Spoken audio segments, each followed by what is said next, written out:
Peace, peace, salute, salute, good family. Blessings to everybody. Hopefully, you guys could hear me okay as I am just turning up my little volume here, making sure I'm audible. Salute, salute to everyone. Hope everybody is well. Happy Sunday. Hopefully, I'm finding you all in good spirits and well rested and feeling refreshed after a interesting weekend, right? Hope everybody is good. Let me check in with the good family to see who we have on deck right now. Hold on, you guys. Give me 1 second to just straighten out my little section here. All right, I think I'm good to go. Peace and love, everybody. Let's see who we got in the building. Oh, let me turn up my screen before I even do that so I can see the good family. Okay, let's see who we got in the building. Salute you guys. Can you guys hear me okay? Let me know if we're good. Put some nines in the chat. You already know what time it is. Let's see who we got first up in the building today, you guys. We got the King Bud in the building. Salute to you, King Bud. Lovely to see you as always. Thank you so much for joining. The King says blessings to the beautiful queen, SugarFreeMars, and he got some flowers and some boxing gloves and some chefs on deck because he knows some cooking is about to happen. Infinite blessings to the King Bud. Thank you so much. I appreciate you. We got the King, Snoopy, Mac in the building. Big stepping as usual with the energy. He says, Miss Queen Sugar Free, Queen Sugar, the boss with the hot sauce. You already know what time it is, King. That got me actually hyped. Seeing all that fire emoji? Come on now. All right? You know that's my element. You know that's how I'm stepping all the time, King. That just hyped me up seeing that. Salute to you, King Snoop. Lovely to have you in the building as always with that heat and that energy. We got my lovely twin, Daryl Anderson, in the building. Big salute, big energy to the King, Daryl. Always happy to see my twin. He says salute to the beautiful queen, aka my twin, Sugar Free. Salute to the rest of the kings and the queens in the chat. Big blessings to the twin. Lovely to see you, King. Thank you so much for joining. I appreciate you. And yes, all the way up, King. All right, twin. Please let the people know because I think they forgot. We got my beautiful sis. Oh, my goodness. My beautiful, beautiful sis is in the building. Convos with Cam, a.k.a. Cammy Cam, but I just call her simply beautiful sis. Big, big love to you. I love to see you on deck. You got me hyped. Blessings to my sis. She says, my beautiful sis, sending peace, love, and blessings your way. And she got her nines and her hearts. Infinite energy to my beautiful sis. Definitely happy to see the queen in the building. Let's see what else we got up in here. I got my twin. We got the King, Mr. Roll Tide. Thank you so much for joining. Always good to see you, King. I'm glad you carved out a little bit of your time to come check out the goddess. I appreciate your presence, King. Salute to you. He says, SugarFreeMars, salute. And salute to the chat with my roses. You guys know that's my thing. I love my roses, y'all. Thank you so much for the roses, King Tide. I appreciate you. Uh-oh, hold up, you guys. Hold up. Because we already know what time it is when the king, the GOAT, Patrice X30, steps in the room. Ladies and gentlemen, let's do this right. Because we got to do it right each and every week. Let's do this right, you guys. What does the King Patrice say this week? He says, when Sugar Free gets to cooking, it's like she conjures spirits from the past. Keith shouldn't conjure up a damn thing last night. Oops, Keith couldn't conjure up a damn thing last night with his elder brother.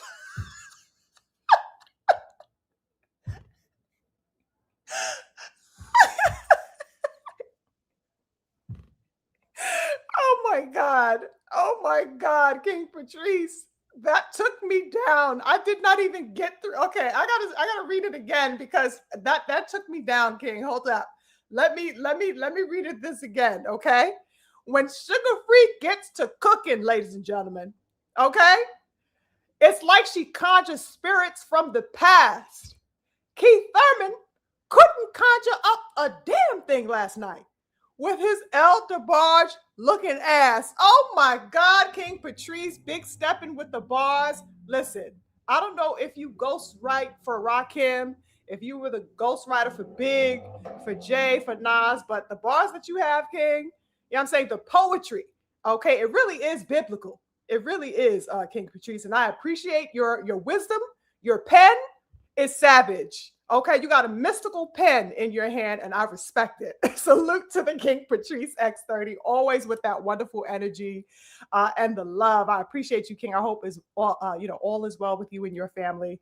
And I appreciate your presence as always. You crack me up every single time, King. I appreciate you. Big love to the King Patrice. Who else we got on deck, you guys? As I'm running through this, I see the salutations being given to the good family with each other. Salute to the King, Jay Vani in the building. He says, peace, SugarFreeMars in chat. Blessings to you, King Vani. Thank you so much for joining. Always good to see my good brother, King Vani. We also got Welcome Down in the building. Salute to you, King. Nice to see you.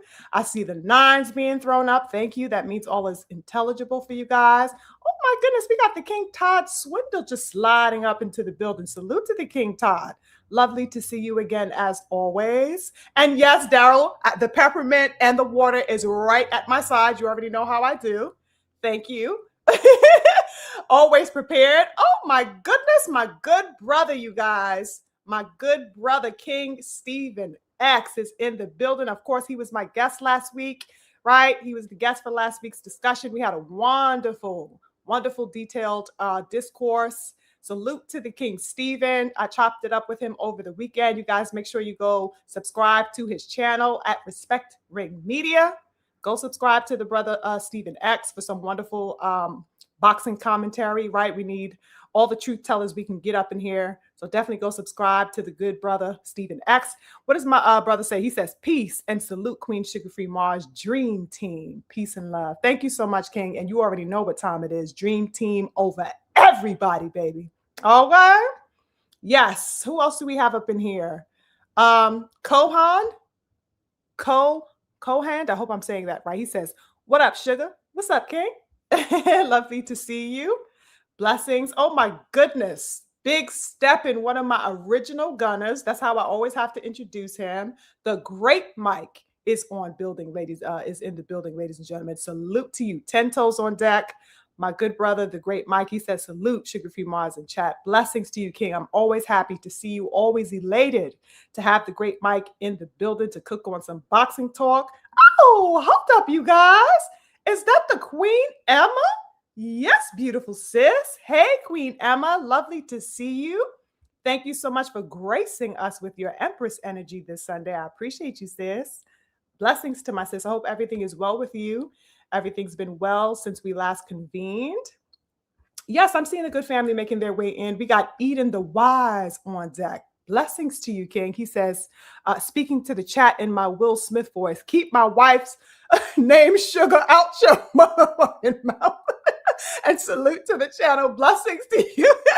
Blessings to you, Eden the Wise. Blessings to you. What did Welcome Down say? Welcome Down says, algorithm picked you up and love the energy. Oh, I'm glad it did. Thank you so much. I'm glad you tapped in, and I'm glad that some notifications went out. Lovely to see you guys.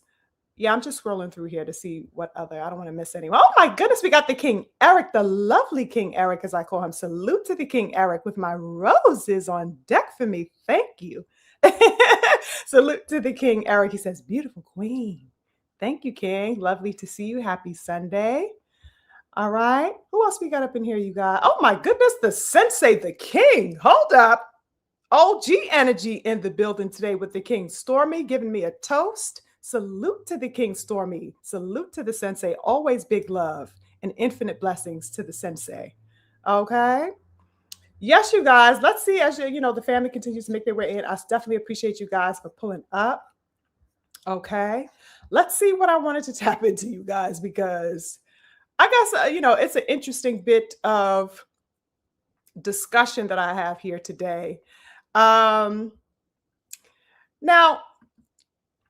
I guess I just am just peeping the scene right now. I guess I'm kind of calm. My energy is kind of coming down a little bit, and has been over the past week, because real talk, I really am awaiting what is going to be sounding off. And that's pretty much what led me to deem today's discussion the sound off, right? Because there are a lot of things bubbling around the corners, around the edges. There are some things being materialized. There are some things in talks. And I think that this is a great point to sound off the alarms necessary to get us through the second wave of the year, right? As we make our way, as we officially end the first quarter.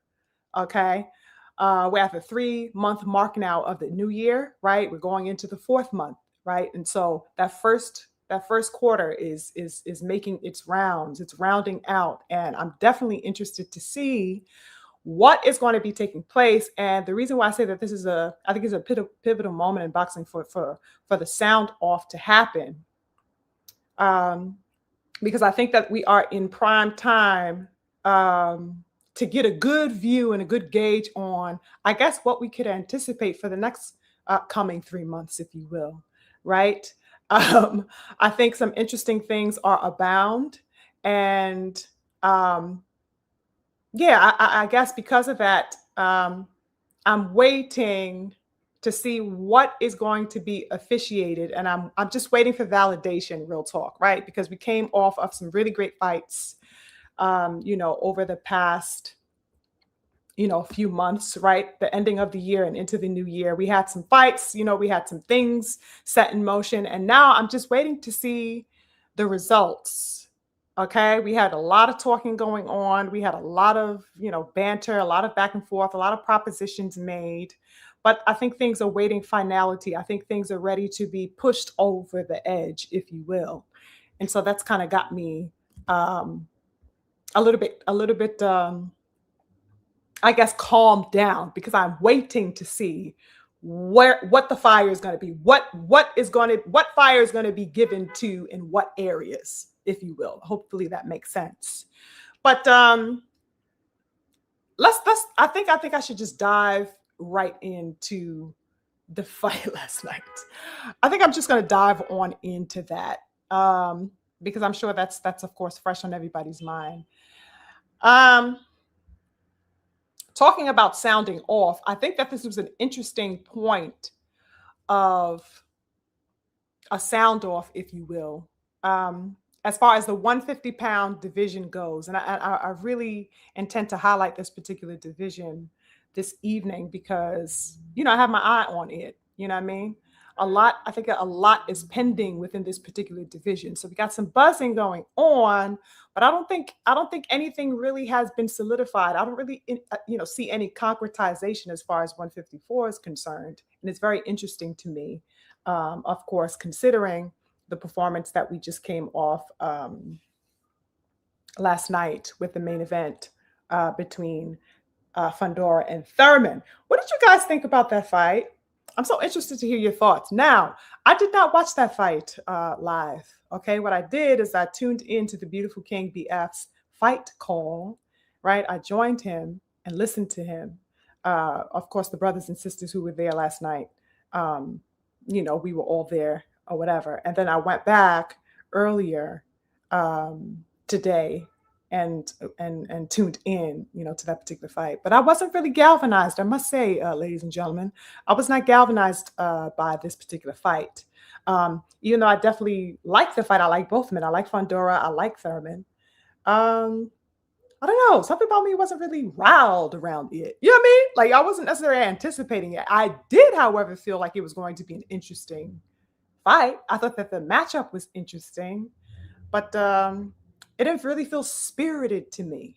Now, ultimately, you guys, as we saw last evening, um, Keith damn Thurman got mollywopped all over that damn ring.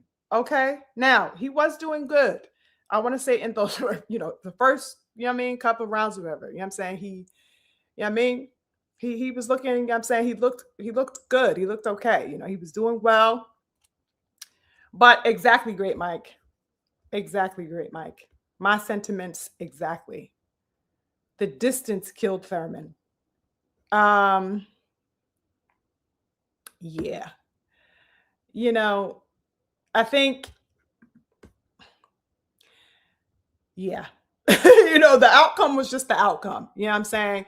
Good old Keith, right? Keithy, right? As I call him, good old Keithy, I'm not even gonna cap you guys. I must say that I'm a bit disheartened by the outcome of the fight. And I'm not saying that because simply because Keith Thurman lost, because I had all of my bets on him or something like that. No, I did like Keith Thurman. Of course, I'm gonna favor um the Black American fighter. Yeah, I mean, of course I'm gonna favor him. Um, and I have rocked with him. I have been a career long. I don't think there's ever been a time where I have not been, to one degree or another, a supporter of Keith Thurman. Right? I kind of followed his journey. I mean, for I don't even know how many years. Right? That a part of a decade, I guess. But I was disheartened by it, not simply because he had, lost this particular fight, right? This is boxing. These things happen all the time. I just want to see a great, fight.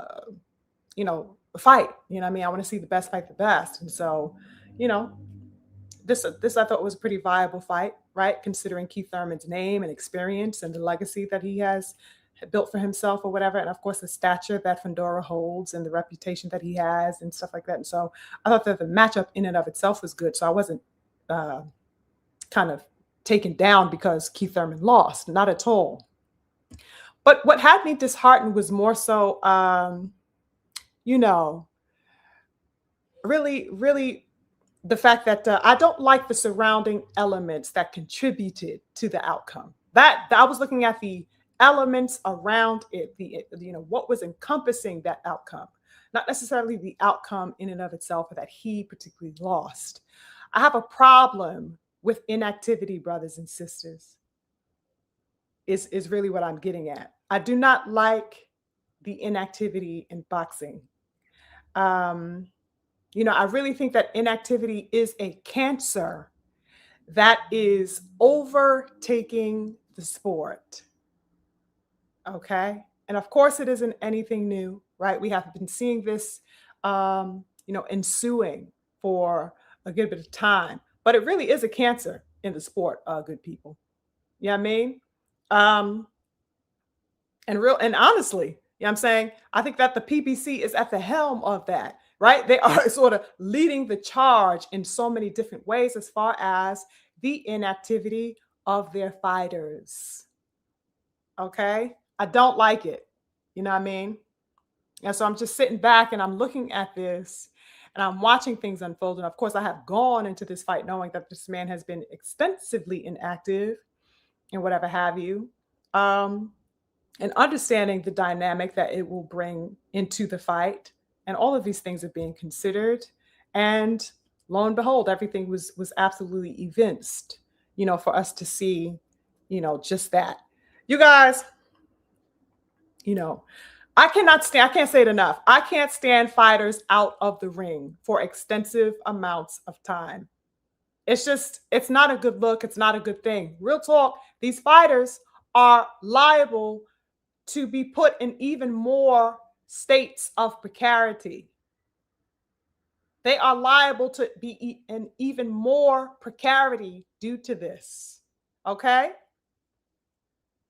It's not good. It really is a danger to the fighters.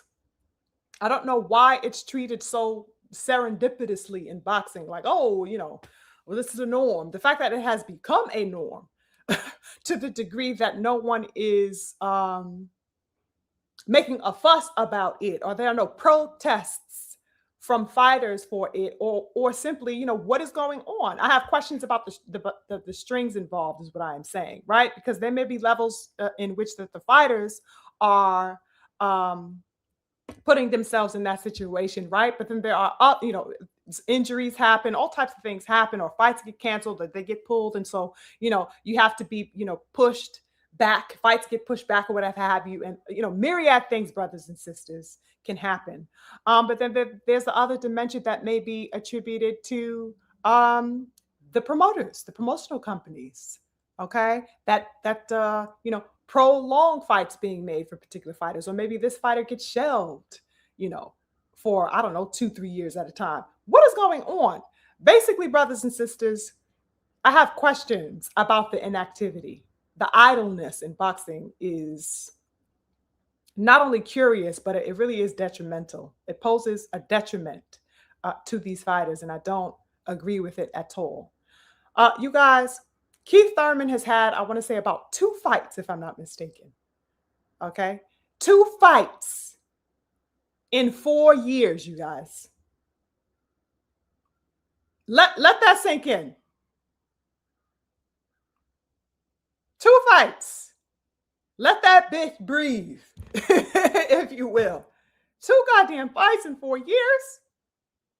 What is going on? You know?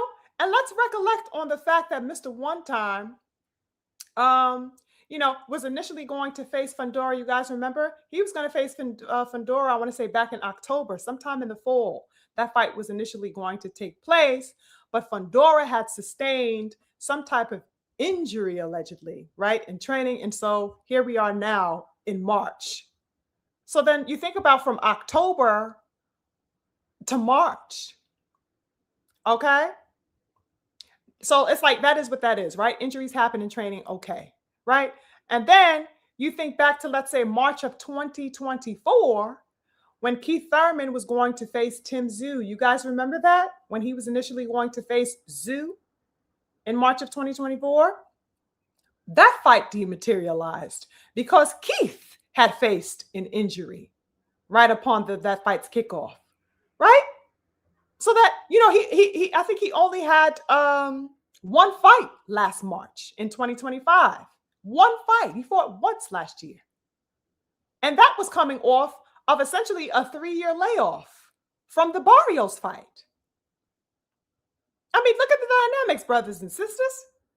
Look at the dynamics of that. He had 1 fight last year, and that was off of a 3-year layoff between that point and the Barrios fight that he had previously.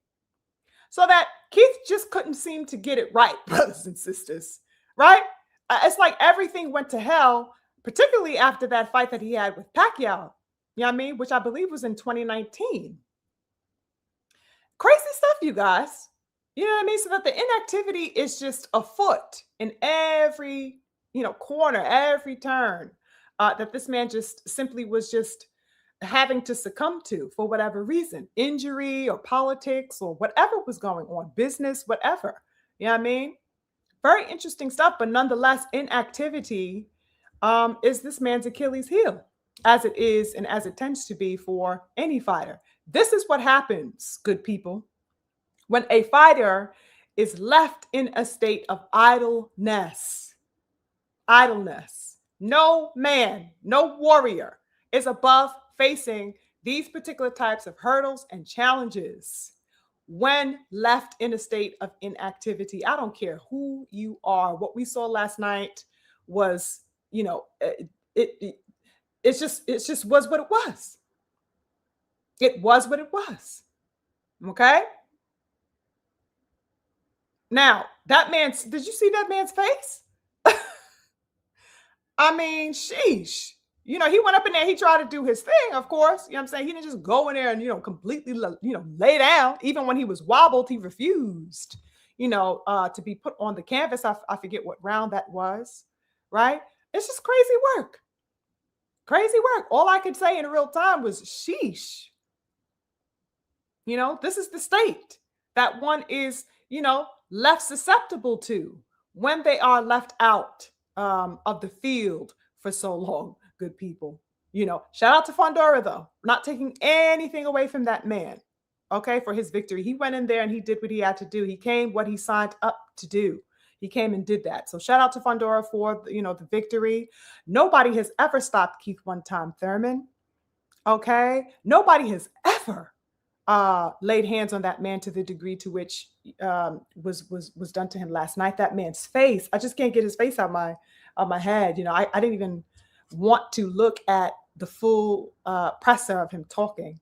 It's just difficult to see, but it was what it was. It was, he went in there and he gave it his all and came up short. And the inactivity is the inactivity. He signed up for that particular fight. He felt like he was ready for it. And that was the outcome of that. Like I said, all credit goes to Fondora. he retains his WBC championship and he will proceed to line up the next one, whoever that may be. Now, I would have gotten into all of the, logistics of the fight and all that shit I can get into here and there concerning, the intricacies, the details of the fight. But I don't give a fuck about that this evening, good people, right? I don't want to waste my time on that. And I will tell you why. Now, even though I give full credit to Fondora, I got to keep it a buck, brothers and sisters. Okay? Gots to keep it a buck. No sugar, no additives, no preservatives on the perspective. All right? Gotta speak plainly. I take issue with this matter at hand. And it's precisely because, like I said, though I think Fondora is a really good fighter, right? He's interesting to watch. I stand on my sentiment that he should not be fighting at 154, brothers and sisters. I don't give a fuck what anybody has to say about that. The man does not belong at 154. He doesn't belong at 154, brothers and sisters. This motherfucker in real life is a weight bully. And it's, it's so crazy to me because it's something that nobody is outrightly saying. Not many people are calling this for what it is. The real ones are always going to be 10 toes on deck. You know what I'm saying? So I'm not talking about the family, but I'm talking about the larger extended community within boxing. Nobody is saying shit about this, that this man is a weight bully. Are you kidding me? Brothers and sisters, we already know what time it is as far as who and how unrelentingly people have been deemed and labeled as weight bullies in boxing. Okay? But for some odd reason, everybody is just bypassing the goddamn giraffe in the goddamn room. The rainbow colored giraffe, everybody all of a sudden can't see this nigga standing right there. Everybody is just looking over him, trying to look up to the side of him, underneath him, everywhere but straight at this man and calling it for what it is. What is this? I know I'm not the only one that's seeing this and peeping game to this, brothers and sisters. Good family, please explicate this to me. Please make this plain to me. I have a question. Have you guys ever, do you guys hear, generally in any way, even a roundabout way or in any particular way, the mentioning of Fondora within the same sentence or category as being a weight bully? Do you hear that readily in these boxing streets, brothers and sisters, outside of the context of the truth tellers, the real ones, the conscious, cognizant community? I do not hear it. I do not hear it, brothers and sisters. Why is nobody talking about this? Why is nobody talking about this? Hold up. I just saw somebody beloved to me come in the building. Here he is, my beautiful, beautiful King BF. Salute, beautiful King. How are you? How are you, beautiful King? Thank you for gracing the space. Infinite blessings to my beautiful King BF. I also see the King and the coach, Hudson. Got to give a huge shout out to the coach. Salute to my comrade, my number one comrade. Yes, indeed. And I also see we got the King ATL not only in the building, brothers and sisters, but he became a member. Thank you so much, King ATL, first of all, for gracing the space. I appreciate you joining. And thank you. Big thank you for becoming a member. I got some stuff in the works for my members. I know I've been pretty slow, kind of like lagging, but I just want to make sure that, what I give you guys is definitely worth the wait. So definitely bear with me, but I have some stuff in store for my members exclusively. So shout out to the King ATL, and for the rest of the family who aren't members, definitely consider becoming a member, right? Got some cool stuff in the works for you guys that I am thinking and planning and plotting out. We don't see any conversations being had readily, about this man in association with any conversation about being a weight bully. How is that possible, brothers and sisters? This has not been explicated to me yet. Nobody's talking about this. And it really is mind-blowing. It really is mind-blowing. Like when you sit down and you deal with the matter. The fact that nobody puts Fondora's name in any type of association whatever with any discourse about weight bullying is phenomenal to me. It's incredible to me. It really ought to be studied. Meanwhile, we got people calling young King Dev all types of weight bully for the past, I don't know what, 3 years? For fighting at a division that he had stayed in for nearly a decade? It's absolutely crazy. And for having contemporaries, with people that, not only he was brought up with, but people, his size. He's a weight bully to his, people his size, his stature. Nobody made any type of, waste of calling him a goddamn weight bully. Why are people so reticent about calling Fondora a weight bully? It's just absolutely mind-boggling to me. I cannot for the life of me wrap my mind around it.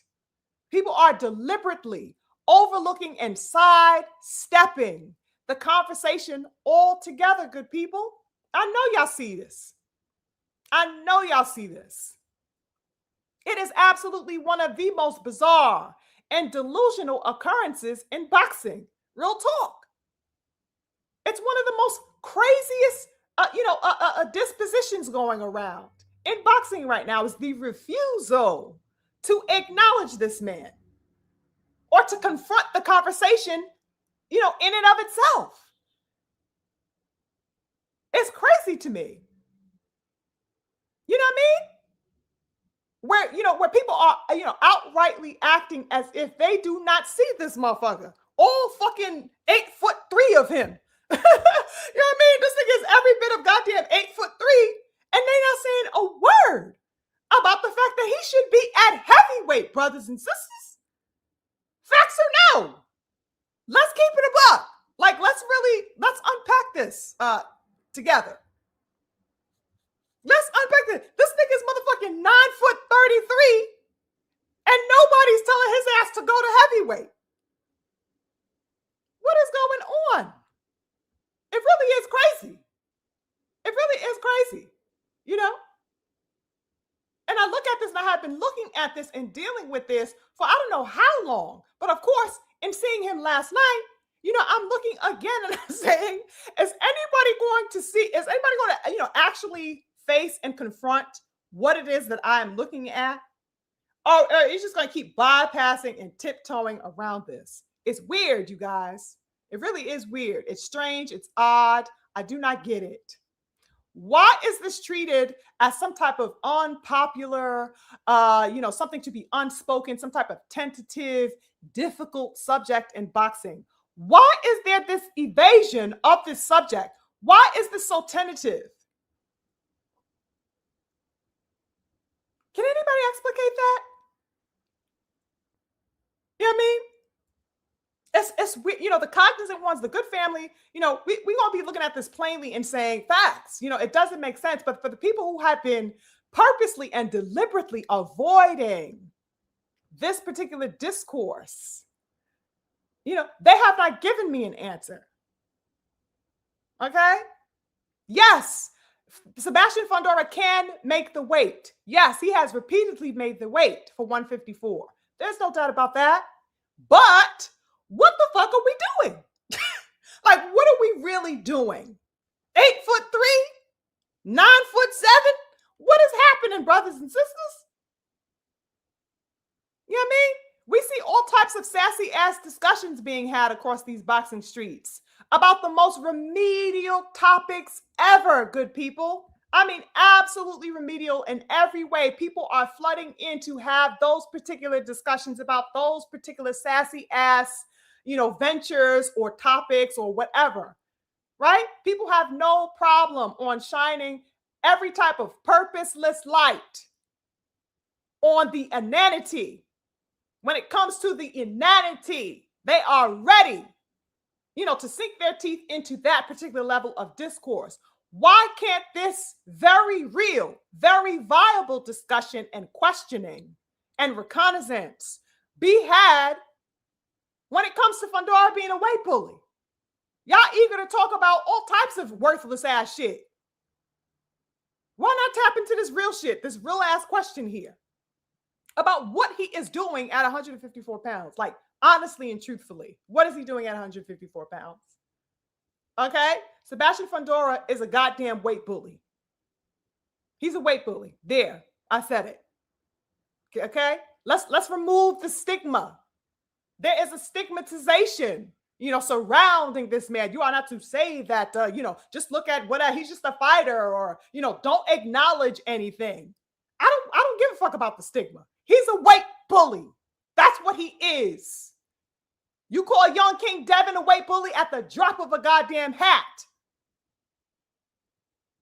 But you want to tell me you want to hold your tongue and walk on eggshells and tiptoe around a motherfucker that's fucking 10 foot 30? Get out my goddamn face with the bullshit. I just can't stand it. I don't like the reticence there. It's ridiculous to me, especially when people have no problem throwing that label around senselessly. All right? I don't give a damn how anybody feels about that. It is what it is. I said what I said. He's a weight bully. Fondora is a goddamn weight bully. I think he's an incredible fighter. I like him. He's definitely interesting because of his lankiness, his height, and he's a puncher and stuff like that. And he's been adding and implementing a little bit more of a boxing style, a little bit better than he had previously. So it's interesting to see him fight, but he needs to be fighting where he belongs, ladies and gentlemen. Take your ass up to goddamn cruiserweight or heavyweight. That man should not be anywhere near under 175 pounds at the minimum. At the minimum. That's just the reality of the matter, right? I have no interest, in dancing around this shit as if I'm a part of the goddamn Stevie Wonder crew like the rest of these fools out here. I'm not playing that goddamn game, right? It's absolutely bizarre to me, right? Now, like I said, though I may think he's a good competitor, I cannot seriously and holistically rock with that man because of that. I've never put my full backing into Fondora because of this matter at hand, okay? Because I don't think he belongs at the weight class. That's why I haven't been a staunch, supporter or avid supporter of him, because I don't think he belongs there. Got to keep it a buck about that. Take your large, elongated ass up to goddamn cruiserweight or heavyweight, period, okay? He should be fighting goddamn Moses Satama, beautiful people. Facts or no? That's who Moses Satama should have laid out last night, real talk, right? He got Jermaine Franklin out of there in stunning fashion. Okay, line up goddamn Sebastian Fondora because that's his weight class. Okay? Now, that's not to say that, Fondora is this, because he's this giant that he is unbeatable. That is not true. Of course, we've seen him brought to heel, right? We saw Fondora knock Smooth the hell out, right? Not too long ago. But I am saying that the elephant in the room, the giraffe in the room, needs goddamn addressing. We need to address that for what it is. He is a weight bully, and he needs to saunter his elongated, tall ass, extended ass up some divisions and get it popping with the real killers over there that he should be fighting instead. That's my stance on that, good people. It's ridiculous to me. Absolutely ridiculous. Now, let's get into this next, but shout out to him for the victory, like I said. Let's get into this next topic, good people. Speaking of this event that took place last night, I definitely took some notes about, who was there in attendance. And of course, the man who sticks out, the most in my mind of all of the attendees to last night's event was none other than Jermall Charlo. Talking about sounding off. Jermall Charlo sounded off on the entire 154-pound division, as I'm sure many of you have seen. You guys, this man, oh my God. He's an absolute firecracker, okay? And he was definitely on fire last night, you guys. The post-fight interviews that he gave that I had came across were absolutely hilarious. That man is just talking all his shit. I don't know if he was litty. I don't know if he was, maybe, taking a little, I don't know what that man was doing, but that energy was on 10,000. And I couldn't help but giggle watching, watching the interviews and watching him engage and halfway cuss people out and, ooh, child, halfway cry talking about God. Ooh, child. Mel Charlo is a handful. How is that man married? Like, real talk. Like, he's a beautiful brother. I'm not gonna cap, right? He and his brother, right? Some beautiful black men. But goddamn, how does that man hold his? She got to be half crazy too. I say that respectfully, right? Because it is what it is. But that man's energy, he's so high strung, you guys. How does he keep a marriage together? That man almost cursed somebody out for not getting him out of the building. Did you guys see that clip? He yelled at the man, talk about get me out of here. Then he turned to another man who was just trying to give him dap and say, what's up? He's telling that man to lead him out of the building. Like, what is really going on? Are you okay, sir? Anywho, that's a whole goddamn another story. He gave the interviews right after, after the fight ended. I was absolutely laughing my ass off watching this man, just go on and on and on. That man, Charlo, is a wild man. That's the best way I could describe him. He's high strung. He's wild. He's just, I don't even know what else to call him. Very, very unique brother. I'll leave it at that. But what he did make clear was that he was all the way on smoke time. Okay. And of course, in true fashion, he wasted no time putting the notice out, sounding off the alarm for the entire 154-pound division. Okay. He was on fire, as we already knew, right? When he's in the building, this is what happens. Okay. Especially as of late. Now, called out everybody. Every name you could imagine, he called them out. He called out Boots. He called Fondora all types of bitches. He called out EJ, called him Little Fish. Child. It was so funny, you guys. I was sitting up there cracking up like, God damn, somebody pour some water on this man's head. What is wrong with him? He needs to calm down.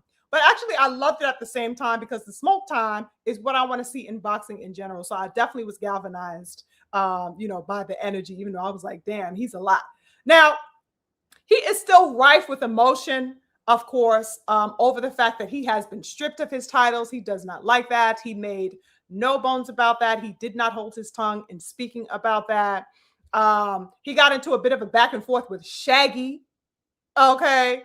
About, who Shaggy is, the Zitzel dude who, he got into a little bit of back and forth with him where Shaggy was trying to challenge him a little bit on why he was stripped of his belts, kind of justifying like him being stripped of the belts. And of course, Mel was having no part of that. He damn near cursed that man's ass out too. Right. And I think he got into it like with the inactivity, something like that, about the fact that he was inactive.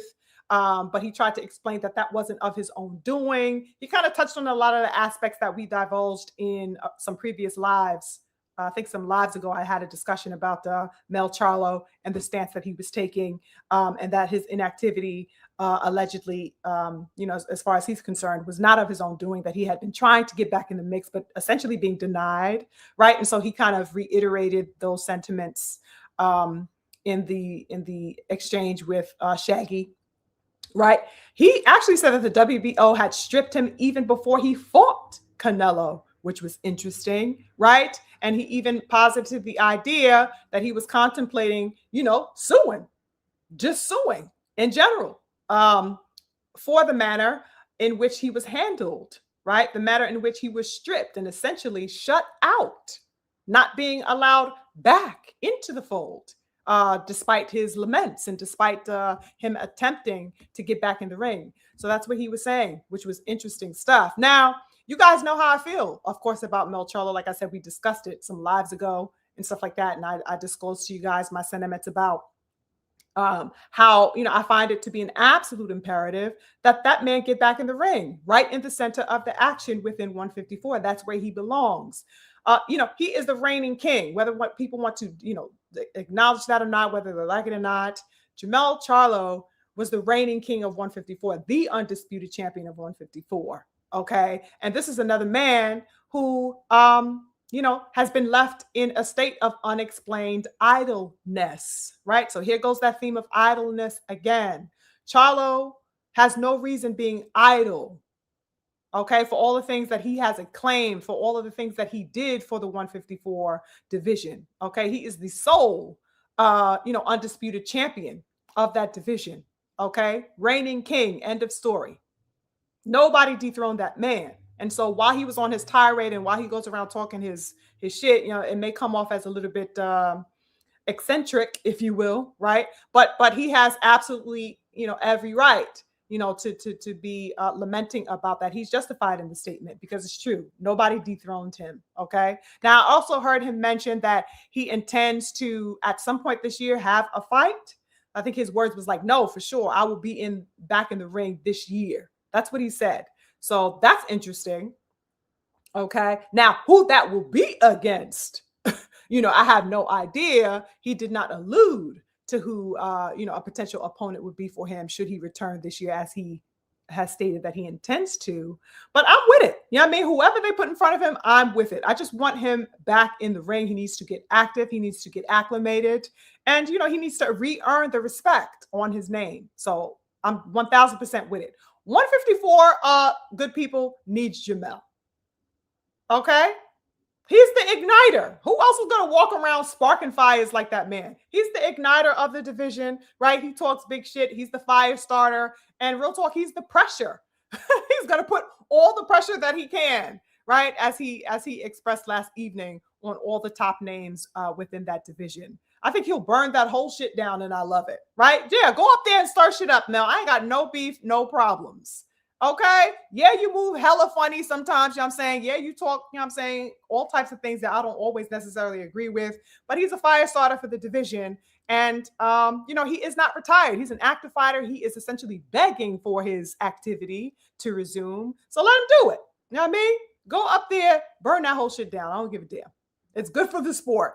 You know what I mean? Because in reality, good people, I'm sick of the peace. I'm sick of the peace that I see. I'm sick of the lull that I see in boxing. We don't need things in a state of lull and slumber anymore, good people. Facts or no? Burn that whole shit down, Mel. Go ahead. Go burn it down. I'll hand you the match. Go ahead. Go tear the whole nonsense down because, the reticence, the tiptoe energy, this type of submissive, placating, let's be friends, or let's tiptoe and let's do the politic game. I'm absolutely sick of it. Absolutely sick of it. So I definitely want Mel to go in there and rip the carpet from, under everybody's feet and shake things up. And come what may, you know what I mean? Let the chips fall where they may, as they say. But go ahead and go ruin the whole energy there. It's way too peaceful. In boxing as a whole, you know what I mean? The reticence overall, good people, has been killing the sport, in my view. I just don't like it. I really don't. You know what I mean? And, I'd love to see what's in store. Should he get back in the mix? Imagine how interesting things are bound to be when Mel Charlo gets back in the fold, if that were to actually, happen and become a reality, that he be centerfold once again amid all of the names like EJ, like Zayas, like Ortiz, if you will, of course, like Boots. Like, it's interesting stuff. The energy is needed. The energy is needed, and I want to see if the significant fights will actually be made this year and how people will work around such a magnanimous and fiery energy like Mal Charlo in the mix. When he's in the conversation, how will people react? It's going to be interesting. I definitely look forward to it because real talk, you guys, what the hell is popping with 154, you guys?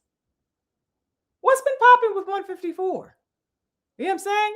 This was the most active division in the sport. I think the beautiful king explicated these types of sentiments some time ago in one of his live discussions, where he brought that to the center, right, as like a question, and it's absolutely true. 154 was 1,000% one of the, if not the, most active division in boxing, and it just got quieted down. It's like a whispering.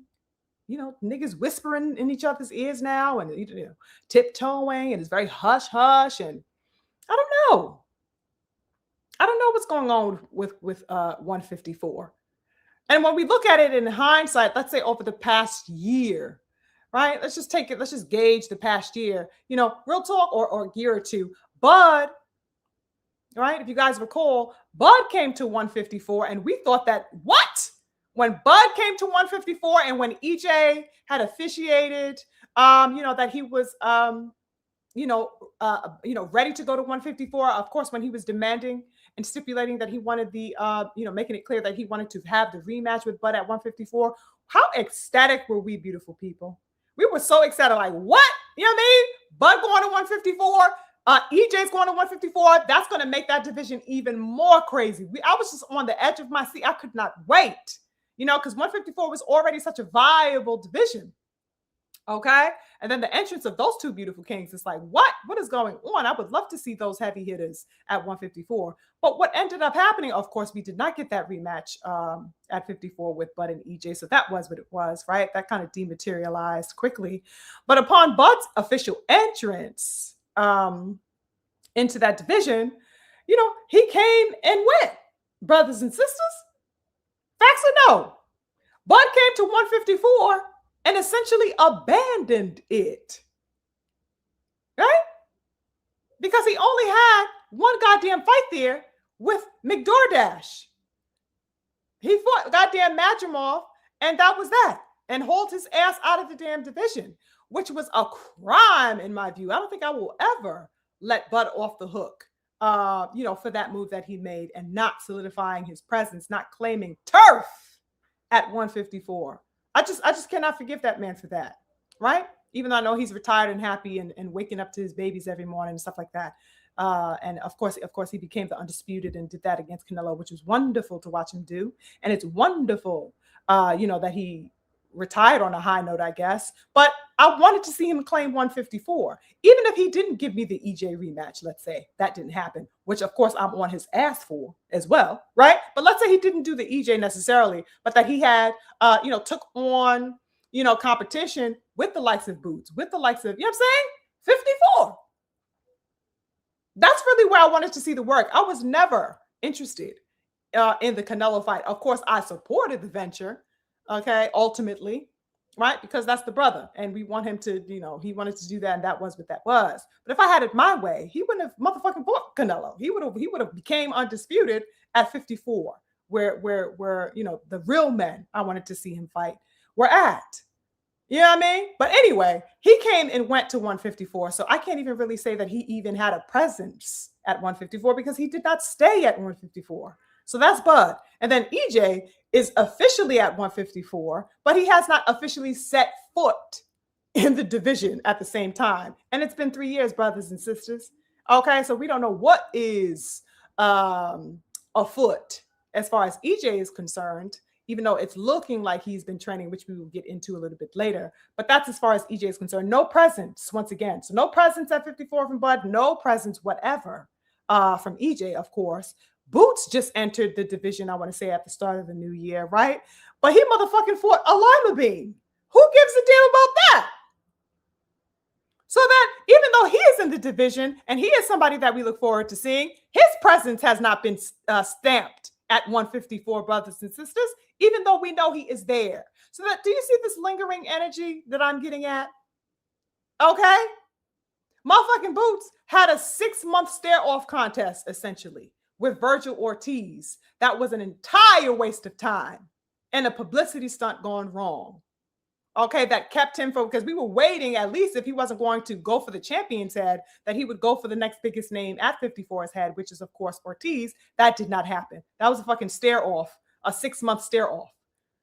Total waste of time, you guys. So that there's an emptiness is what I am saying. Now we have Zayas, right? The young brother Zayas, who seems to be, building up a name for himself and amassing a level of stature. He's a good name, right? He seems to be the one saving the division, real talk, because he is the only one to unify.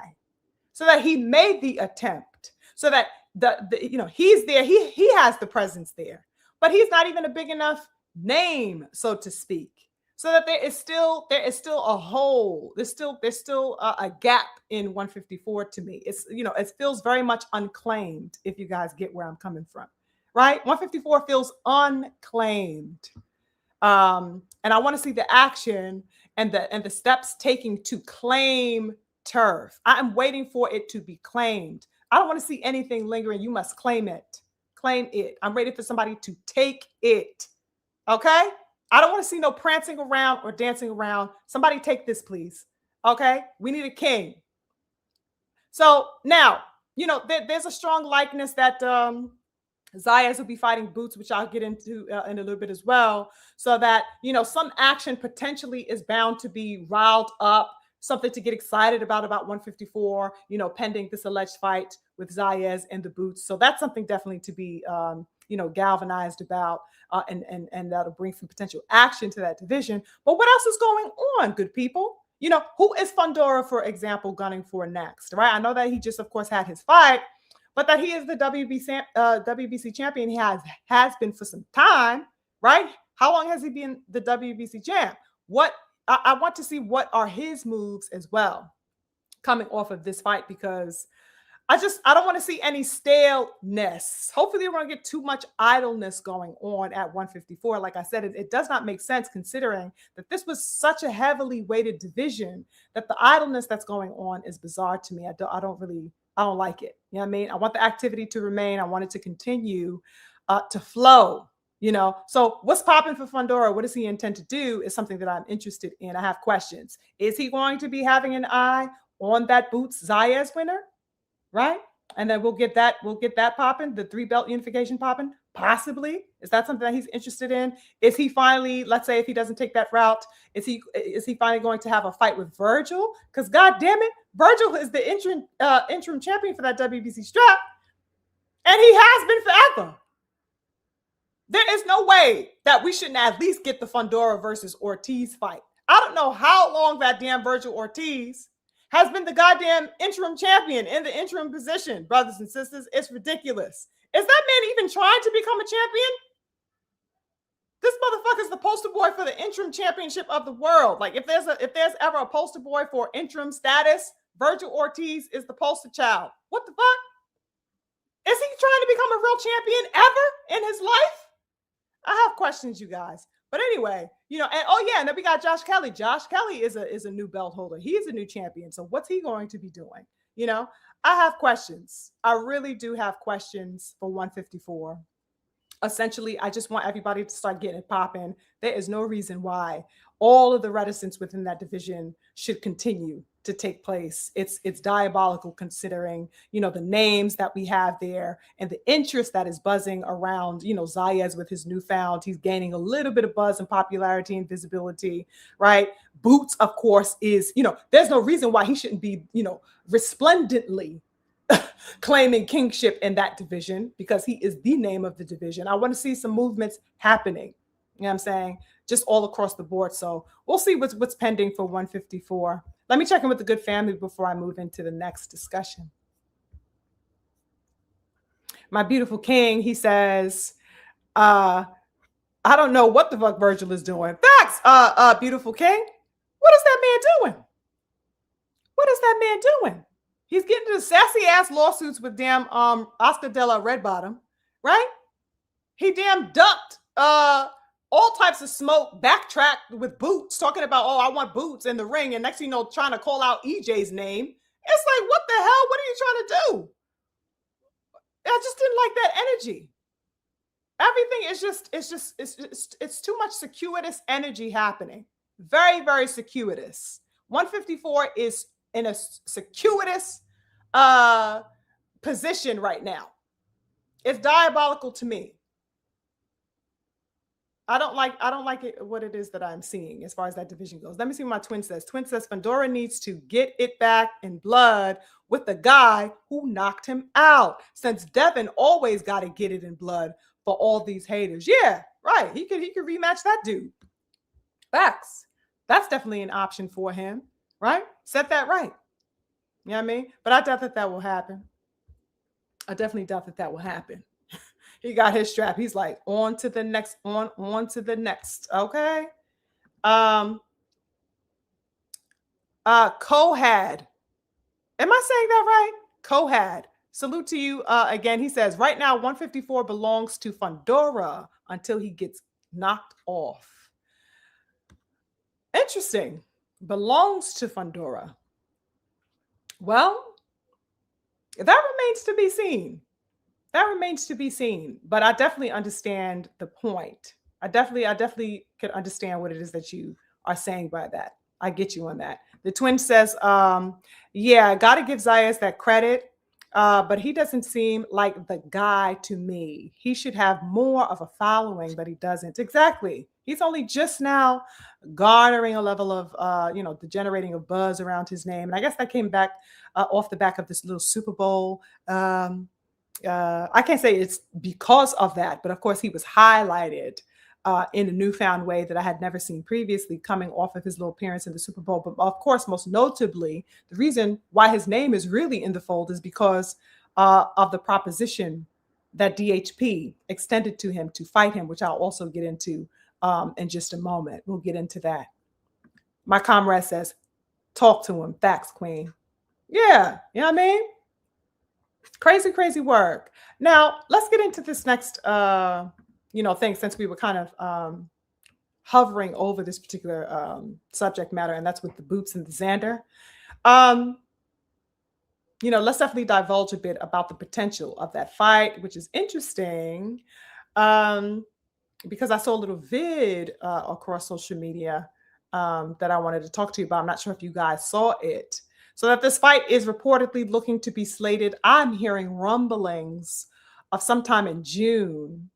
Of course, the Xander and Boots fight, if this is the fight that is being officiated right now. I think it's a good fight, you guys. I have no complaints whatever about this fight being made, about the matchup in and of itself. I think it's a really, really good fight. And I especially like for Boots, the fact that it's a champion on the table. Okay. Finally, Boots will be taking the action, in other words, good people, that he should have taken to goddamn begin with, if I'm going to be frank. This is what he should have done from the outset of his installation into the 154-pound division. Okay. And that is, of course, the attainment of a strap, aligning himself for a strap. Hold on, you guys. Let me turn my little light on.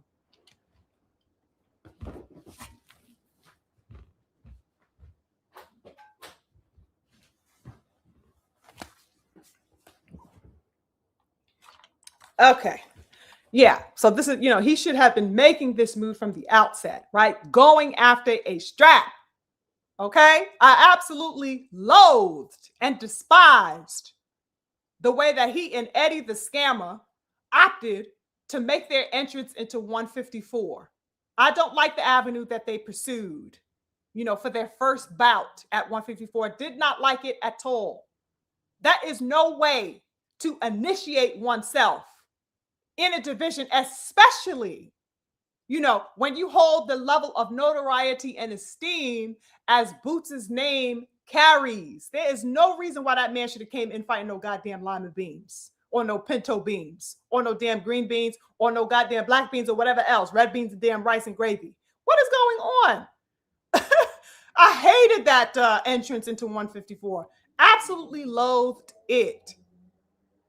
He should have went for the head of a champion. That's how he should have made his mark and his claim into 154. So that, now that he is, allegedly and supposedly having this fight with Zayas, I'm happy for that because, he should have been always aligned with championship.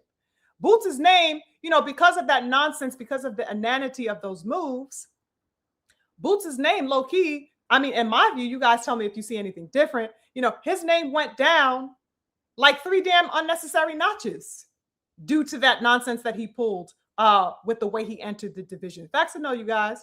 I think he brought his name down about 3 little notches. That it kind of slid down a little bit, his name and his weight.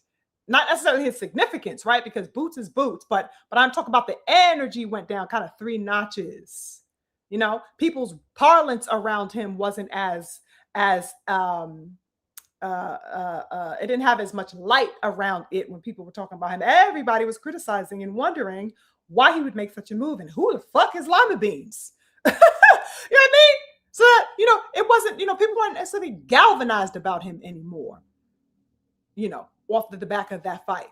So that I'm glad that he's now, I guess, allegedly trying to be in position to get this one done. With Zayas, of course, is a strap, and this is where he should have been all the while, And I think, like, because of the move that he made, the way in which he decided to enter into the division of 54, I think that he's essentially now having to play the catch-up game. You know what I mean? And I don't know. We'll see. We'll see how that plays out. I think he's trying to play catch up now, and he could have bypassed having to do that if he simply just came in on 10. If he came in 10 toes, he wouldn't have had to have wasted his time playing catch up and having the level of disapproval from fans that ended up ensuing. You know what I mean? He could have bypassed that completely if he just came correctly. Because real talk, this sport is too damn fickle as it is, good people. Why would you want to come in sideways on anything when these people are fickle as hell in boxing, especially towards elite black fighters? If you're going to step correctly in the warriorship, I mean, they're going to talk regardless. We already know what that is, right? People just going to talk whatever it is that they talk. But, I mean, if you're going to step, do it properly. Do it uprightly. Come heavy. That's how you should be stepping at all times. Don't be coming to me lukewarm, nigga. You better be on fire. You are Boots Ennis. Everybody's looking to you and has looked to you as one of them ones, one of the potential ones. You know what I mean? You got a lot of people that believe in your abilities and your talent. Don't come in halfway. Don't do it sideways. So I think he's going to he's playing the catch-up game as far as his reputation and stuff like that. I think he is working on that. And I think that this Zayas fight will be the thing to put him back in generally good graces. You know what I mean? If this is true that this fight is being materialized and finalized. Now, yesterday, Xander took to his social media. I'm not sure if you guys follow him on Twitter or whatever. I don't follow him on Twitter. It just came across my feed. And I saw him in this video that he had posted, and I saw people kind of reposting it and stuff like that across social media. But he had put a little footage of himself signing a document, an alleged contract, right? And in the video, he simply said, signed, sealed, and delivered. We got to fight. That's what he said in the video. We got to fight. He did not say who, but he did show himself signing a little doc. And he said what he said, and that was that. And of course, that had people alleging that this was the Boots fight because it was going around, that rumor was going around that they were in talks. So everybody is assuming that this is Boots. Now, I'm looking forward to that announcement soon, definitely. Like I said, it's a wonderful fight for Boots, for both men, real talk. So it is what it is there. Look forward to it. Now, one thing did come to mind for me, though, good people, that I got to keep it a buck about, okay? Now, though I appreciate the alacrity, okay, in which this supposed Boots fight was set up and signed, I appreciate the alacrity, right? Meaning the readiness, the willingness, or the swiftness, if you will, in which he signed this fight, okay? Quote, unquote, signed, sealed, and delivered. I appreciate the alacrity in that. But I could not help but wonder how within, I want to say, what was it, a week or two? How was it that within a week or two, brothers and sisters, this man managed to get a contract in order, agreed to, and officiated? How did he do that in a matter of 2 weeks, good people? But when it came to Devin, there was no such alacrity. Am I tripping? Am I tripping or no? Because this Boots fight was not something that had been pending for a very long time, good people, if you guys, have been peeping game. Him and Boots were not, in discussions or whatever that we know of, publicly. What we did know of was that the young King Devin and Xander Zayas were in talks to have a fight made. That's what we do know. Over the past month, that's something that we are privy to, that there had been discussions, there had been talks happening between DHP and Team Zayas to get that fight, right? Of course, this was prior to the young King Devin embarking on the Rolly venture, right? But just over the past month and a half, you guys, right? That time window. Let's recollect on this a little bit. Anybody else finding that peculiar? That in a matter of a week or two, Boots just pops up and all of a sudden there's a fight officiated, and that short of a time, but that there was no agreement made for the span of an entire month or so when it came to DHP. You guys get me? Oh shit! Hold up! I just saw the queen, Neek J, pop up into the building. Salute to the beautiful sister. Infinite blessings to the Queen Neek in the building. Thank you so much, sis, for popping up. I appreciate you. It's lovely to see you. As always, salute to the Queen and salute to your counterpart, Boxiana, as well. Yeah, you guys. Excuse me. So did anybody find that peculiar, brothers and sisters? Listen to me good. Listen to me good. Okay, for about a month or so, they had been in talks with DHP, and for whatever reason, there was no materialization or concretization that became the outcome of those negotiations. Do you understand? But that in a matter of a week or two, apparently, he was able to officiate a deal with Boots, allegedly. I just found that to be interesting. And I had posted that on Twitter earlier today because it's just pondering on that. I was just vibing on that thought for a moment. And I definitely found it to be peculiar. You know what I mean? For the fact that about a month or so, they had been in talks for that long. And Xander, as we recall, was with the shits, right? He was saying, yeah, I'd fight Devin. You guys remember he was doing his little interviews and taking little stabs and jabs at the young king, talking his shit. Like, yeah, you come to 154, I'm going to school you. You know what I mean? Talking the talk. And I was like, all right. You know what I mean? He was poking fun at Devin, talking about, yeah, you know what I'm saying? He sues people, so blah, blah, blah. He was, you know what I'm saying? He was talking his talk. And I was with it. I was like, okay, I see the little banter is happening now. Yeah, let's get things riled up because that would be a fight that would be wonderful to see. Okay. Then all of a sudden, Xander he began humming a different tune in however many weeks after that, right? Which I thought was interesting. We saw Xander announcing that he was interested in eyeing Josh Kelly. He had his eye on Josh Kelly, right? The IBF champ, of course, at 154, that he was eyeing him instead. Now, I can see where that would have been a viable option for Zayas, right? As opposed to, or in addition, right, weighing the options of Devin, but looking at Kelly, because that would, of course, been a unification. That would have made for a unification bout. And that, of course, is totally understandable. I have no beef with that. But what was strange was that Kelly's team wasn't even in any position where they were expressing an interest like that in Zayas. They were calling out goddamn Conor Benn and Ryan Garcia, if I'm not mistaken. Did Josh Kelly tell Ryan Garcia, oh, let's the two pretty boys, let's get it in? Am I tripping? Was that Josh Kelly? Or did he not call out Conor Benn? I know that there was a Conor Benn call out for sure. I know I'm not tripping, you guys. Do you guys recall this? Like I said, this is all within a matter of the past month and a half or so. So that he wasn't even expressing interest in Zayas. This nigga's looking at Conor Benn and racist Riri. You know what I'm saying? Team Kelly, in other words, good people, was in no real pursuit at all for making the Xander Zayas fight. So it was interesting to me that Zayas had, started to lean towards Kelly as a viable option, which it was, but it would have made sense if Kelly was reciprocating the interest, is my point, which he was not. So essentially, good people, what was the reticence on the part of Team Zayas really for? That's really the question that I was looking at today. What was the reticence really for? He could have easily concretized the fight with the young King Devin just as easily as he did with this supposed fight that he has signed for Boots. What was the holdup is my question.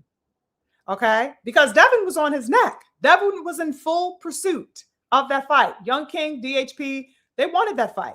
Okay. And they were serious about that venture. So that it's odd to me how Team Zayas all of a sudden found this level of speed and gusto to make a fight elsewhere in a matter of 2 weeks when it came to somebody else, but that he had a prolonged reaction when it came to solidifying the fight with the young king. Anybody find that peculiar as well when you look at it that way? Like I said, this is a good fight for both men. You know, whatever is on the horizon, allegedly with heat and boots. I rock with that fight. I will be watching that fight, you know what I'm saying, when it takes place. But let's not act like that man Zayas didn't pass up on the biggest career fight of his entire, you know what I'm saying, existence in boxing. Okay? I'm talking about in payday and in stature. He bypassed the young King Devin, which would have been his, biggest career fight up until this point. And I just found that to be odd, right? I just found that to be odd. Definitely odd. I was looking at that. So that, interesting to me. I just look at the outlines of what appears to be a pattern.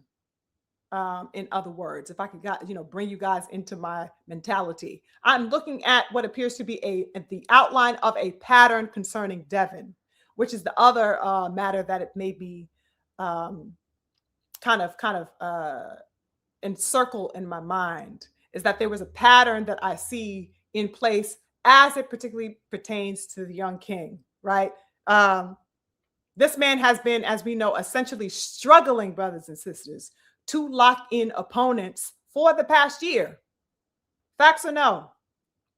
Young King has been struggling to fight people, getting people to get on board for the past year. And here is an example now of Zayas looking as if he was going to take the bait, so to speak, only to pull away and opt for an entirely different option. That's a pattern that's going on, ladies and gentlemen. Ever since putting out his hit list last May, this has been ongoing. On the back of that Ramirez fight last May, if you guys recall. Ever since that time, good people have been swerving him. There has only been one man that ran to the table for a seat, and that was Brian Norman, right? And he got that deal with B. Norman done in something like 2 weeks. Took no time at all, right? He found out he was on the hit list, had his fight with Haki Saki, and then signed the fight with Devin, essentially. Took no time at all.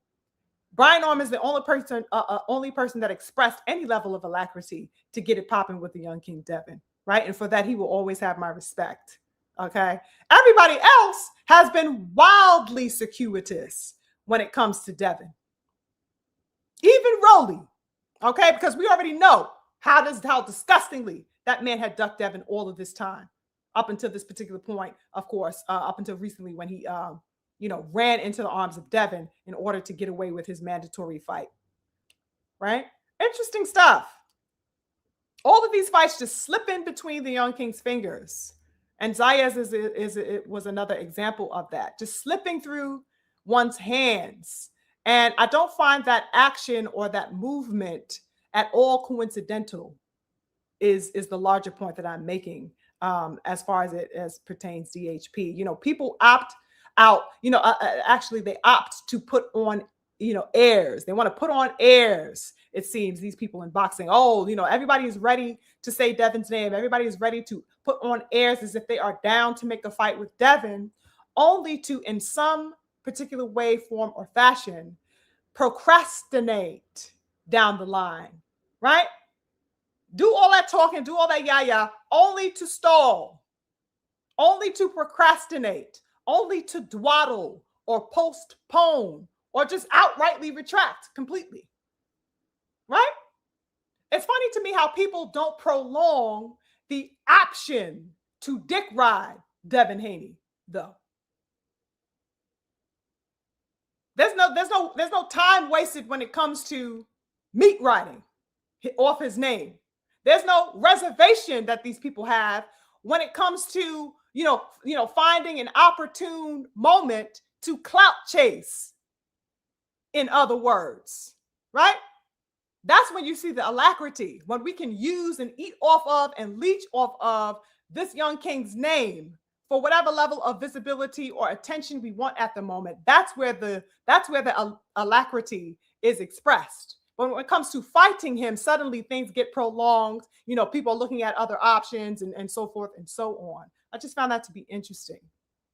Very, very interesting. But, you know, it is what it is with the Zayas fight. Of course, ultimately, Devin winded up making, you know, the moves to fight Rolly, and it is what it is. And I think both fights are great. The Devin Rolly fight, as well as the Boot Zayas fight. I look forward to both. But I definitely wanted to bring that to your attention. Now, speaking of the Young King, you know, Devin, of course, is in the midst of solidifying the remaining details of the Rolly fight. So that is for sure the announcement, probably the only announcement that I am really galvanized for and about. Definitely galvanized about this upcoming fight with Heat and Rolly.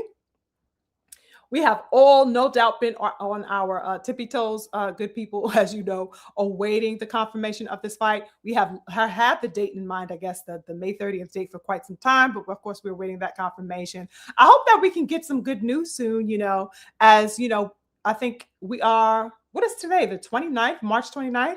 You guys, we are, you know, basically literally 2 months away from the fight date. Okay? May 30th. It is March 29th. We are essentially 2 months to the date away from that proposed date. So they better get it cracking. Hopefully we get some announcements soon. Hopefully we get the logistics, you know, hashed out and confirmed all across the board, and we'll see what happens. You know what I'm saying? Especially because we are, you know, pretty much exactly 2 months away. I know that the Young King has been training you guys. Have you guys seen the footage of Young King going across social media, looking in phenomenal shape, stuff like that? So he's working, you know, obviously his eye is on the prize behind the scenes and stuff like that. So we know he's active and getting it popping, which is great. But of course, the sooner that the fight is validated and stamped, the better for everybody.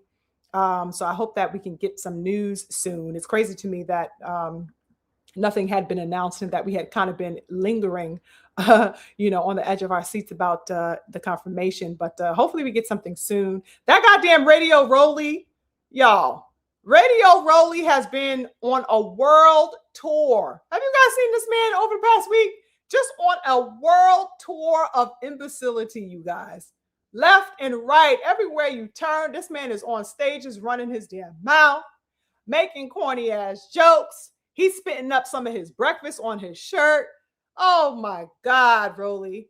I'm so tired of seeing this man. I'm so tired of seeing Radio Rolly all over the damn place. He want to stop and talk to everybody. Everybody want to stop and talk to him. Did you see Blue confront his ass? Rolly is just, you know, oh my God. Oh my God. Talk about imbecility. Oh, Lord have mercy. This man is so annoying. And he knows he is annoying. And he just plays that role so he plays the hell out of that damn role. Because, child, I'll be up in arms and all types of perturbed seeing that man sit up there talking that nonsense, you guys. Have you seen this man over the past week? Just talking out his ass, barely answering questions, you know, making up all types of lies. Oh, goodness gracious. Crazy work. I'm so tired of seeing that man doing the most. Just chatty patty as he want to be. You know what I mean? And you know what's crazy? These people that do these interviews with him never hold him to the fire. The King Stephen did a live, and he was like going through the interview. And I think Beautiful King did a live as well one of those days last week. And he went through the interview that I don't know what was that? What was that even for? What was that presser for? I think it was for the Fondora. Had something to do with the Fundora Thurman fight, right? But they had invited Rolly up on the stage, and Cameron was interviewing, and damn Shaggy was interviewing him and stuff like that. And that man, Radio Rolly, is just sitting up there. Oh God, half baked, looking like he's you know, high. I don't know what's going on with Rolly, you guys. Radio Rolly. That's just how he is, I guess. Radio damn Rolly. But yeah, he's up there just talking, and nobody is holding this man. They can't even ask him real questions because he is refusing to answer. He's answering like a 1-year-old, a 2-year-old. It's just crazy. And they just let that man sit up there and just say all of the crazy things that he wants to say. They don't double down on asking him to explicate. They don't ask him to expound upon anything. They just treat him like a 3-year-old. It's insane to me. Blue Blood, shout out to the King. Blue Blood is the only one, that really buckled down and tried to pin that man to something concrete for once and for all, opposed to everybody else that was interviewing him. It was Blue Blood that was like, yo, what are you talking about? Like, you know what I'm saying? What do you mean? Why didn't this stand? Devin was calling you out. You said you was never going to fight Devin. He's the only one that really, tried to get a concrete response and a concrete engagement with Radio Rowley. But even he was trying to finagle his way out of that, right? He kind of got a little attitude with Blue Blood when he felt like Blue Blood was pressuring too hard. Because of course he doesn't want to be held accountable, and he just wants to spew whatever nonsense he wants to spew at the time and get away with it as he's allowed to so often. But yeah, shout out to Blue Blood for really standing 10 toes on that engagement that he had. But it was crazy. Absolutely crazy to me watching this man over the past week just saunter about, absolutely imbecilic in all of his responses and just in his overall, I don't know, mentality. I don't know what's going on with that man. Just wild work, And I just can't stand those puss-ass interviewers, really, because Rowley's going to be Rowley. Okay, he's a character. You could expect that he's going to do whatever the fuck he wants to do in that moment, right? So it is what it is there. But as far as the interviewers, what is up with that puss-ass energy? They don't want to ask that man real questions. I was sick to my stomach watching that damn interaction with Cameron and all these other the random reporters, that came across him in passing and stuff like that. It's like, what is going on here? You're not going to check nothing? You're not going to rebut anything? You're not going to make any sound argument, or you're not going to give any substantial posit on what's going on here? Crazy work to me, you guys. Absolutely crazy work. Anyway, I'm looking forward to Dev putting the absolute beats on this man. Do you hear me? I'm talking about the beats, okay? I want to see hands, feet, paws, and everything else put on that boy. I cannot wait for this fight to get confirmed on May 30th or whatever that date is supposed to be. I am ready, okay? Cannot wait. Can you guys imagine what this press is going to be like for that fight? Crazy work. Nothing but all types of antics. I can only imagine what's going to be said. I can only imagine the exchange between he and the young king. That shit is about to be funny as hell. And of course, when you mix in Bill in the scene too, you know what I mean?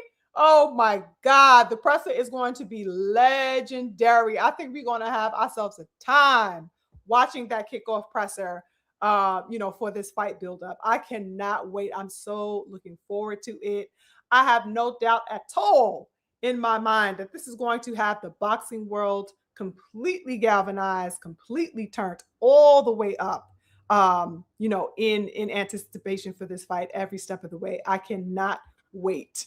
Okay, so hopefully we hear some good news soon concerning this fight. Last thing, good people, before I wrap it up and engage with the good people before we wrap it up. I did want to talk about, because we were talking about EJ earlier in the whole 154. Speaking of galvanized, okay, I saw some footage that had me quite enticed over the past couple of days, good people. Just circling across social media, I happened to stumble across some footage and some shots of the big fish, EJ himself, looking all types of Jamaican.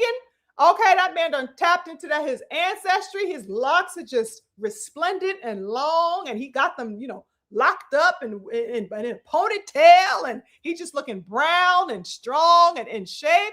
I'm like, okay, EJ, I'm always happy to see the King EJ. Of course, he is one of my favorite fighters, one of my top gunners aside from DHP. So I was happy to see him, just in general. And of course, to see him engaging in whatever level of training he was doing was absolutely wonderful to see as well.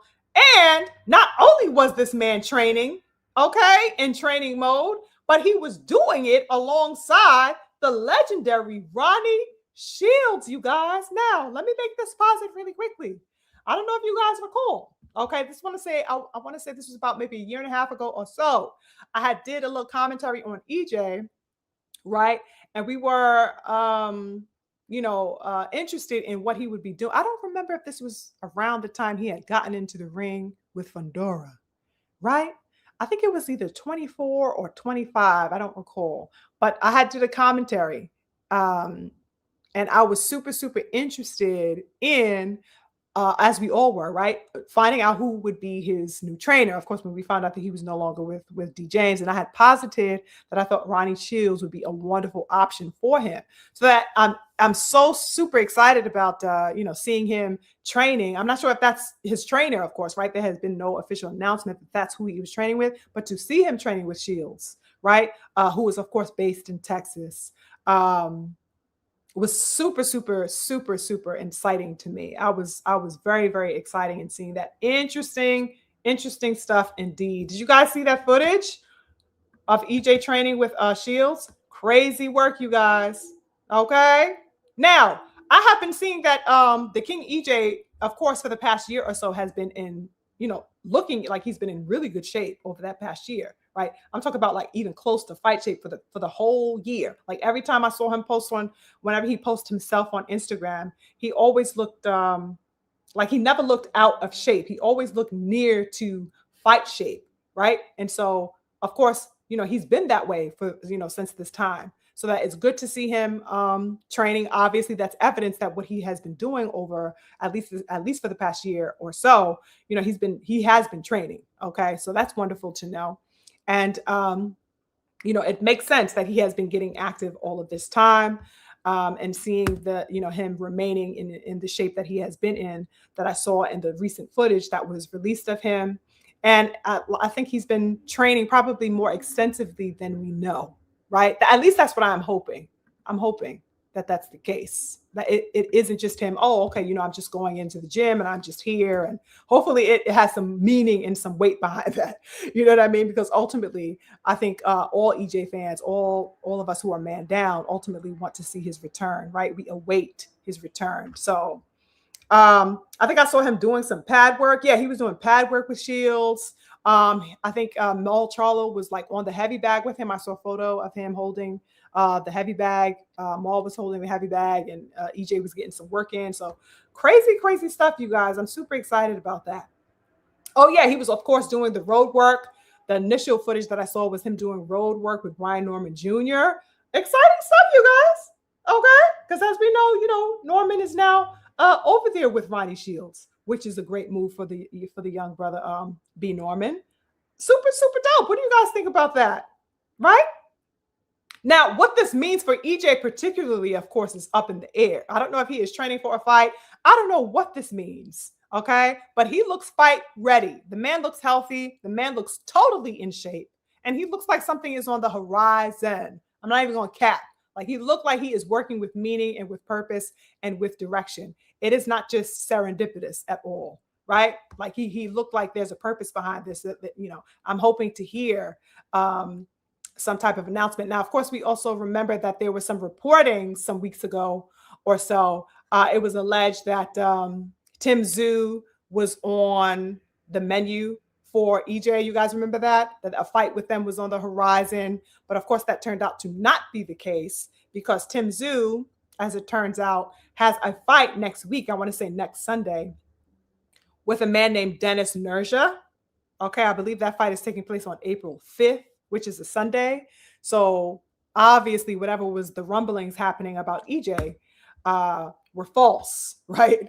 But I did hear Tim Tszyu mention in a recent interview, I want to say, when did I come across that interview? Maybe a week or so ago, that he was still interested in the Spence fight.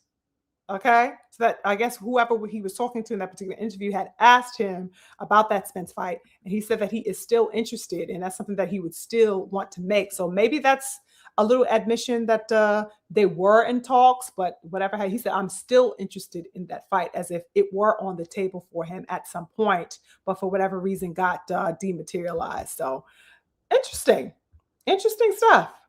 You know what I mean? Salute to the King Freedom. I see you in the building. I'm going to go through the I'm going to go through and talk to the family in just a moment. But yeah, interesting stuff. Interesting stuff, you guys. Okay. I'm not sure if, should Tim Tszyu win next week against that dude, I'm not sure if he would motion to get on deck for a Spence fight right after that. So maybe that would be a fight that would happen, let's say, sometime in the summer. We shall definitely see. We shall definitely see, right? We definitely know that Mel Charlo is a candidate for the big fish. Okay. Like I said, he made no bones about it, as a lot of you may have already seen, like we discussed earlier. Mel is with the shits. Okay. This man is jumping up in the crowd, talking about pick me. I want the big fish. If big fish ain't nothing, you know what I mean? He ain't shit. I'll beat him up. You know what I mean? Mel is out here. So he's definitely a candidate for the smoke as far as a return fight, a really good return fight at that for EJ. I think that would be a wonderful fight. He and Mel.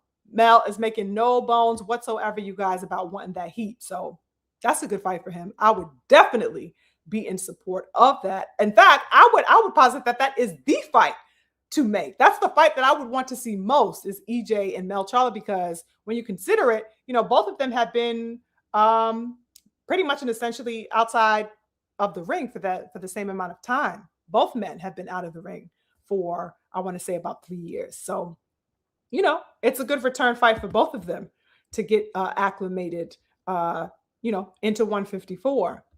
That's definitely a dope option. Definitely. I'm just looking at that in my mind like, yes. And of course, that fight would definitely take place in Texas. And if it did, I'd have to take my little tail over to Texas, to get in with the smoke of that fight, because that is a hell of a fight, you guys. Imagine that. EJ and Mel. Child.